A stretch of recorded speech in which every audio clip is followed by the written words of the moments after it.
সফলতার কোনো শর্টকাট হয় না, হয় অনেক কাঠখড় পুড়িয়ে জীবন যুদ্ধের প্রতিটি অধ্যায়ে নিজেকে প্রমাণ করে করে একটু একটু করে আপনি সফল হবেন, একটু একটু করে আগাবেন। ইটস এ জার্নি, এটা কোনো ডেস্টিনেশন নয়। এবং সফল হওয়ার পথ পরিক্রমায় কোনো লিফট নেই, সিঁড়ি বেয়ে উপরে উঠতে হয়। কি বেয়ে? কিন্তু আমরা সফল হতে চাই কিভাবে?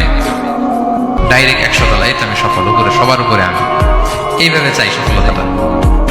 সবার উপরে উঠে যাব, গোল্ড মেডেল গলায় পরাই দিবে, আমরা সাকসেসফুল না। সফলতার রাস্তায় কোনো লিফট থাকে না। কি দিয়ে উঠতে হয়? সিঁড়ি বেয়ে ঘাম ঝরিয়ে উঠতে হয়। দেখেন, শুধু আলোর মুখ দেখার জন্য মায়ের পেটে আমাদের কত সময় লাগছে বলেন তো?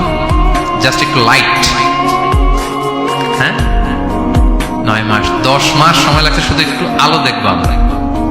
একটু আলোর মুখ দেখার জন্য আমার লাগছে 9 মাস। আর এখানে আমরা শর্টকাট খুঁজি, খালি কি খুঁজি? সফলতার কোনো শর্টকাট নেই। অল্প এফোর্টে যারা সফল হতে চায় এরা কোনোদিন সফল হয় না।